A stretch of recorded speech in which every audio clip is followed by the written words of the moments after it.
kuna watu ambao hawaandai, alafu kuna watu ambao pia wanakuwa tu ni wanyimi, ni wachoyo.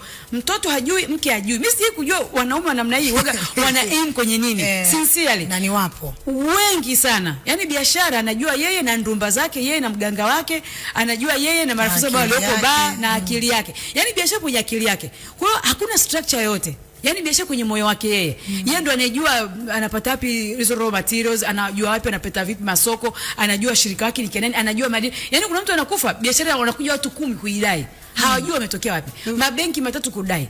Partners kumbe walikuwa 8. Hakuna mtu anayejua. Biashara kumbe ilikuwa ni wewe kwa nje unaona tu inatengeneza hela nyingi, kumbe asilimia 90 ile hela ni ya partners na washirika wengine. Nobody knew. Asilimia 10. Labda asilimia 10 tu, lakini hakuna mke anayejua wala mtoto. Kwa hiyo jamani, sisi wa Tanzania, sisi wa Tanzania, sisi ni wa Afrika kwa ujumla. Tubadilike tunavyoendesha hizi biashara. Hakuna maana yoyote kuendesha biashara mabilioni ya hela, mke ajui, mtoto ajui. Angalau mmoja ajue. Na yule anayejua asiwe na entitlement mentality. Awe na ile ownership ya kwamba kama baba ameniachia biashara ina thamani ya bilioni 5, mimi nitapeleka bilioni 15 in 3 years. You understand? Rather than kuwa na mtoto ambaye anakuja pale. Kwa sababu mimi nafanya biashara za namna hiyo nyingi tu ambazo mtoto anaenda pale kazi yake tu ni kuchukua, anunue gari, anunue nyumba, aende katapanya. Hana mkakati wowote wa kukuza wala kuiboresha. Kwa sababu mimi wakati naingia kwenye biashara ya baba yangu, I had to work a lot to bring it where it is here now. Nimefanya pole sina speed ya kiume, lakini kwa speed hii ya kike, lakini angalau kuna step. Watu wanasema kama hautambai kama nini? Kama ukimbii tembea.